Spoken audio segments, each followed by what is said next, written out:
All right, before we start into today's, let's review the warm-up. Solve the quadratic 2x squared minus 7x minus 15.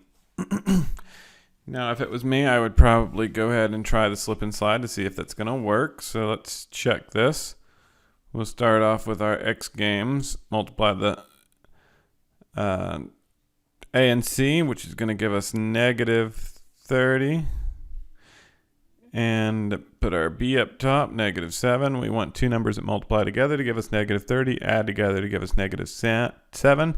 That looks like it's going to be something like a negative 10 and a positive 3, which means we are good with our slip and slide method. So 2x squared minus 10x plus 3x minus 15. And we want to now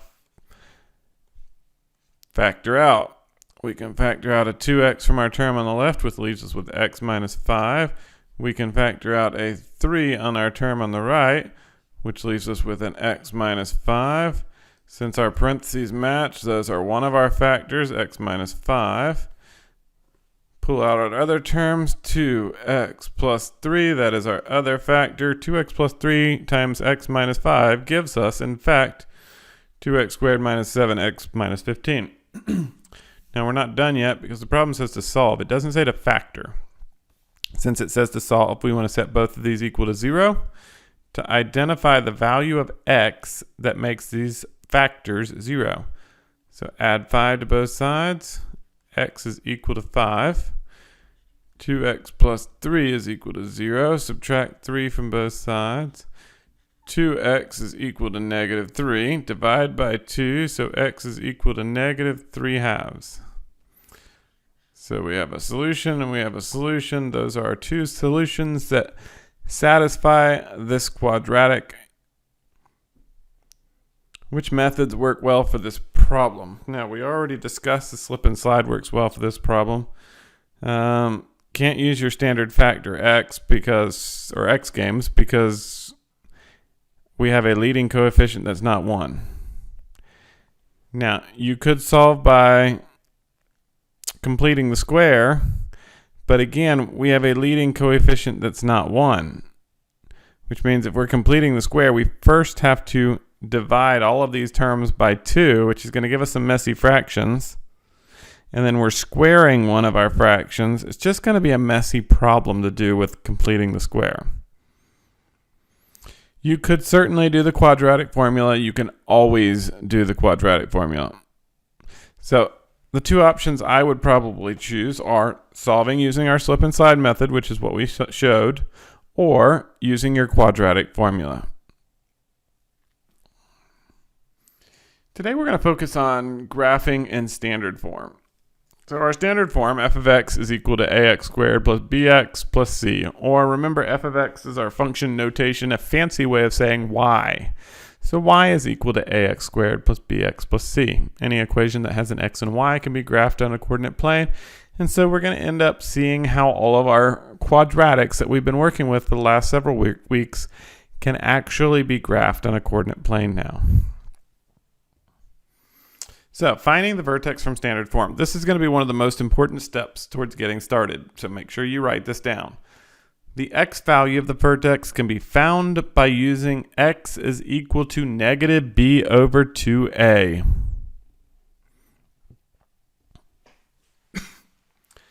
This portion of the formula, very important for vertex form.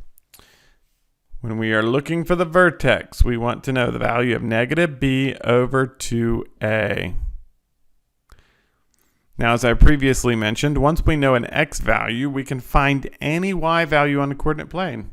We simply substitute that x value into the equation and find the corresponding y value, which will give us both our x and y coordinates for the vertex of our quadratic.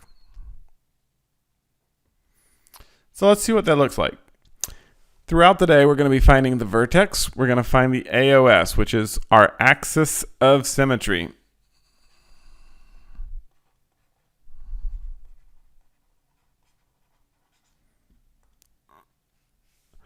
So we are finding the vertex, and we're finding the axis of symmetry. I'm going to start with finding the vertex because the vertex will give me my ordered pair where this graph comes to a point. And that point is the x value that is the x-axis of symmetry. So let's look at how that works. We're using the formula negative b over 2a. And so our b value is currently negative 6. We're going to take the opposite of negative 6, which is 6, over 2 times our a value. Well, what's our current a value? The number in front of our x squared, 1. So we have 6 over 2, which is equal to 3.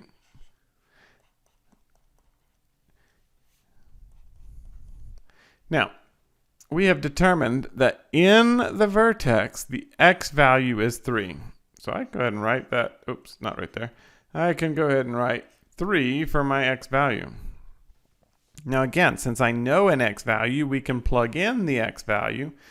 3 squared minus 6 times 3 plus 5. And then we just simplify the equation. 3 squared is 9. 6 times 3 is 18. So 9 minus 18 is negative 9. Plus 5 is negative 4. So we have now determined that somewhere over here on this graph, at the ordered pair 3, negative 4 is the highest or lowest point of this quadratic. Axis of symmetry. Now the axis of symmetry is what's going to split this graph in half. So it's going to be a vertical line, and every vertical line is graphed with x equals. And since we've already determined the point where this graph comes to a point, it's going to be at that x value. X equals 3. Axis of symmetry should be very easy. All right, now we've done function tables before, and you've been doing them since 6-7. The big difference is when we've done function tables before, they've been all linear. And so you've always been encouraged. You want negative x values, you want positive x values, so that you can see what's happening to the graph on this side of the y-axis, what's happening to the graph on this side of the y-axis. And so you have some linear progression or linear movement. These are not linear graphs anymore. These are quadratic graphs, and they revolve around this axis of symmetry point or our vertex point. And so now we want our centralized value to be that vertex point. What I'm generally going to tell you to do is subtract 1 from that x value, so now 2, and then subtract 2 from that x value, so 0. And since our quadratic is a reflection on both sides of this axis of symmetry, we're going to add 1 to that x value, 4, and we're going to add 2 to 4. So that's going to keep us symmetrical.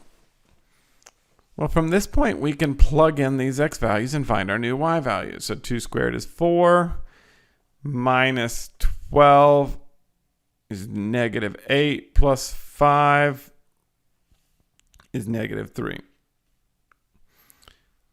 0 minus 0,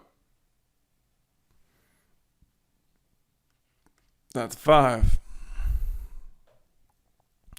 Now, since we have a axis of symmetry right here at 3, negative 4, unless I have done something wrong, when I plug in a x of 4, I should get a y of negative 3 because our graph is symmetrical.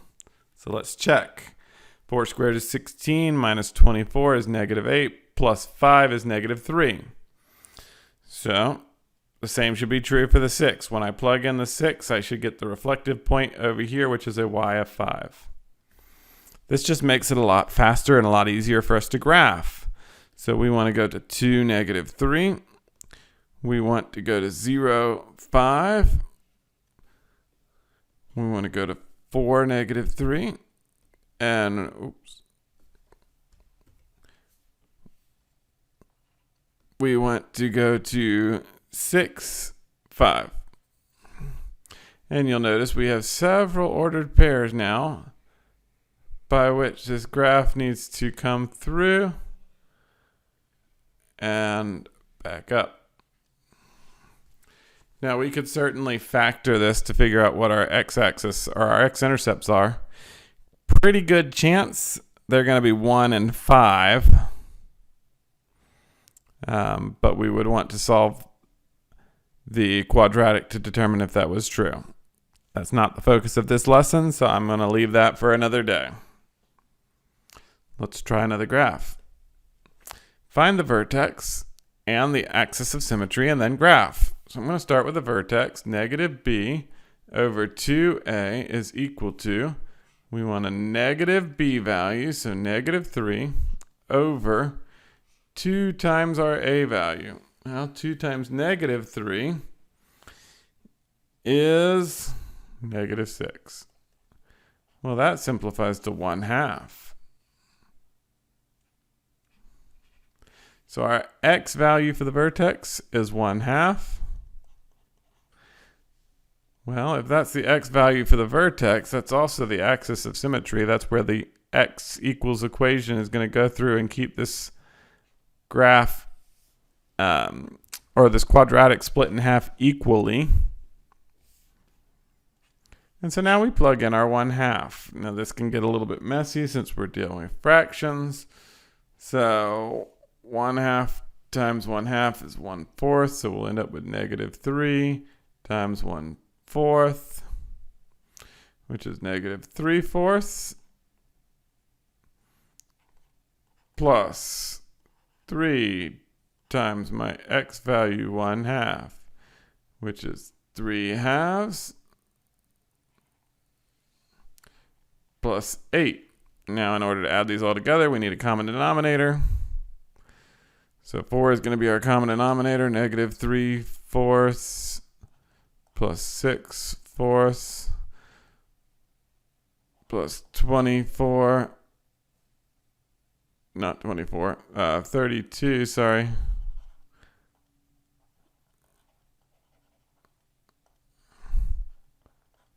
Fourth. All right, so negative 3 and 6 is positive 3 plus 32 gives us a 35/4.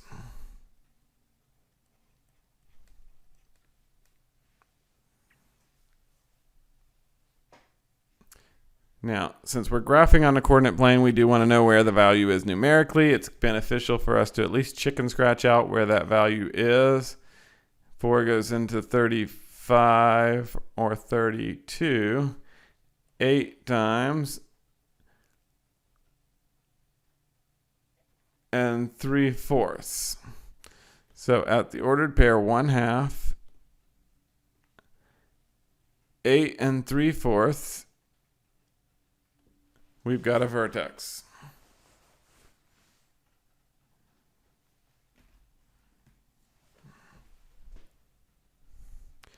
Now, the big difference between this problem and the previous is we want to move in even increments.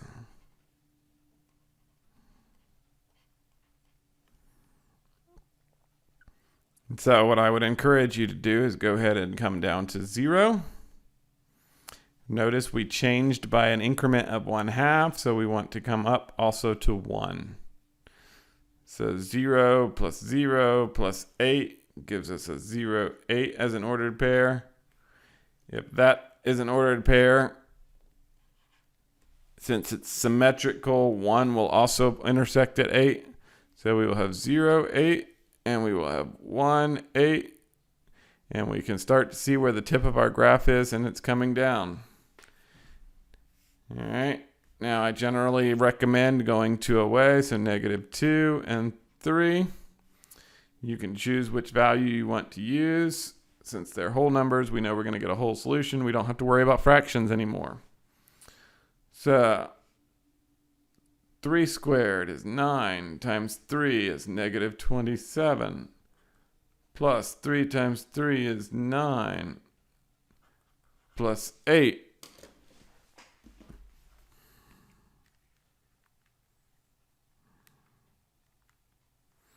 And so we end up with a value of negative 10.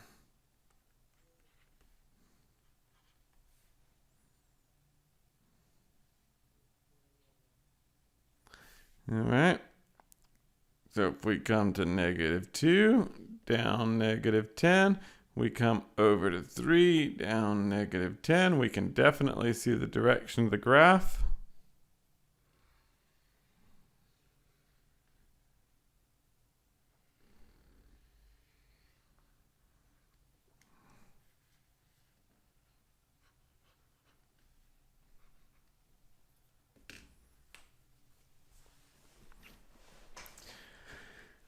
All right, we found the vertex, we found the axis of symmetry, we've filled in our t-chart, and we have completed the graph.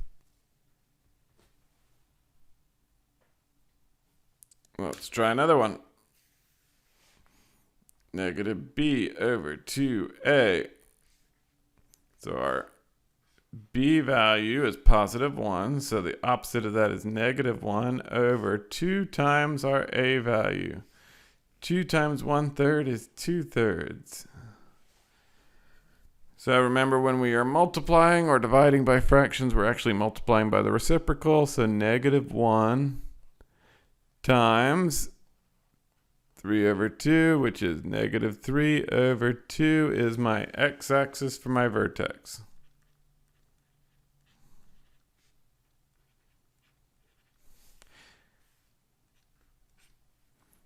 All right. So we have our x-axis for the vertex. We want to now plug that into our formula.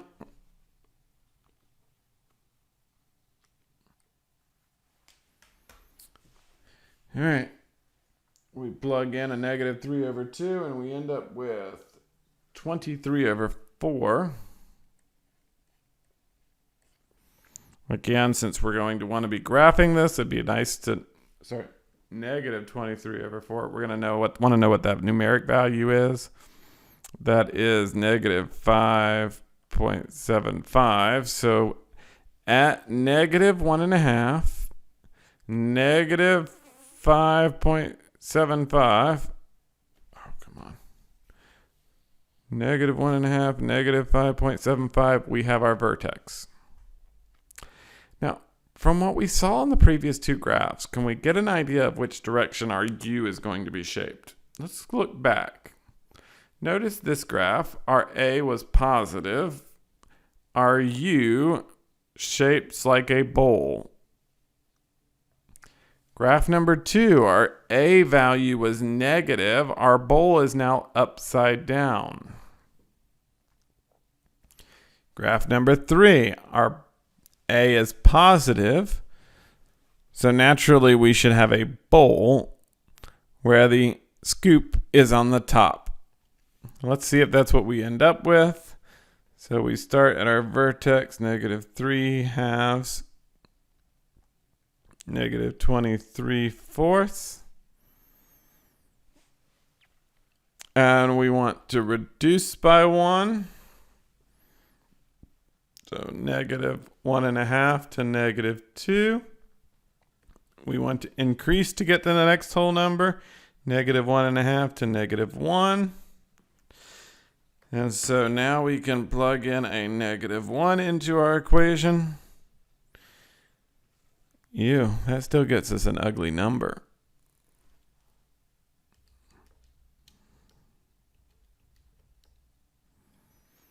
All right.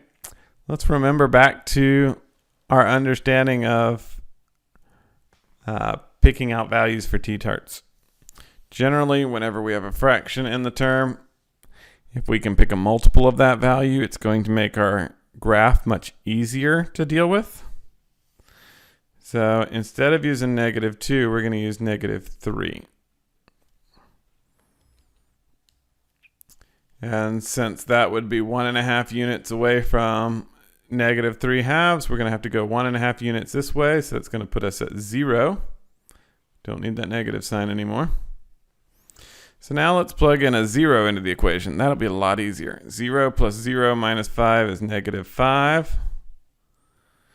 -3, since it's the reflection, is going to be -5.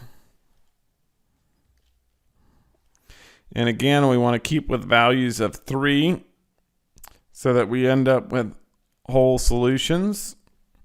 So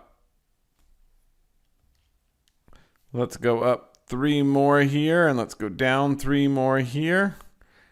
If we plug a 3 into the equation, we're going to get a 1 for the value, which means if we plug a -6, we'll get a 1 for the value. And now we have some ordered pairs that we can graph. -6, 1, that would be there.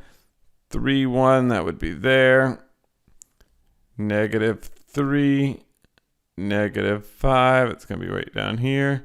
0, -5, it's going to be right down here. Notice these ordered pairs are basically reflections of each other across this x equals -3/2 line. And so now we can graph. And we're going to end up with a graph that looks something like this. Hopefully your graphs are a little less sloppy, but writing on the slate is not an easy task, so this is what you get. That is graphing using Vertex, the axis of symmetry, and a T-chart. Have fun with your homework.